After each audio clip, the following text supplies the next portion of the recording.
So యాక్చువల్గా interior అంతా అయిపోయిన తర్వాత మనం నెక్స్ట్ మళ్ళీ ఆలోచించేది అంటే లైక్ ఫర్నిచర్ ఎలా అప్రోచ్ అవ్వాలి, ఎవరి దగ్గర తీసుకోవాలి అని. సో వన్స్ ప్రాజెక్ట్ కంప్లీట్ అయ్యాక ఒకసారి ఇమ్రాన్ సార్తో కలిసి ఓకే అవుట్పుట్ బాగా వచ్చిందని చెప్దామని వెళ్ళినప్పుడు so we came to know that they are already starting with one more ventures of ఎస్టిక్ into loose furnitures. So మేము మంచిగా డిస్కస్ చేసి సో నా రిక్వైర్మెంట్ క్లియర్గా చెప్పాను. సార్ ఇది నాకు కావాల్సిన లైక్ ఎల్ షేప్డ్ సోఫా కావాలి, హాల్కి మ్యాచ్ అయ్యేలాగా ప్రాపర్గా లైక్ మా మెయిన్ డోర్ విండో పాలిష్ వచ్చింది. సో దానికి తగ్గట్లు కొంచెం ఆ టచ్ ఉండాలి, వుడ్ టచ్ ఉండాలి, ప్రాపర్ సీటింగ్ ఉండాలి, అట్లీస్ట్ ఒక ఫ్యూ మెంబర్స్ కూర్చునేలాగా అని రిక్వైర్మెంట్ క్లియర్గా చెప్తే ఇమ్రాన్ సార్ కూడా దానికి తగ్గట్లు ఆయన కొన్ని మోడిఫికేషన్స్ చెప్పి ఇలా చేద్దాం అని చేసి ఫిక్స్ చేశాక ఒక కొటేషన్ ఇచ్చారు, ఈ సైజ్లో ఇంత అవుతుంది సార్ అది ఇదని. సో మేము నార్మల్గా బయట నార్మల్ ఫర్నిచర్ షాప్స్లో కూడా చెక్ చేసాము.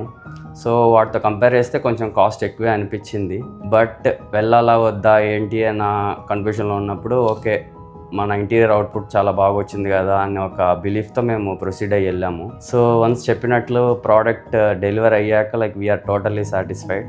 సో అసలు మేము ఆ బడ్జెట్ గురించి అసలు ఆలోచించలేదు. అప్పుడు అనుకున్నాం ఓకే అది ఆలోచించకుండా ముందుకు వెళ్ళిన దానికి we got like value product.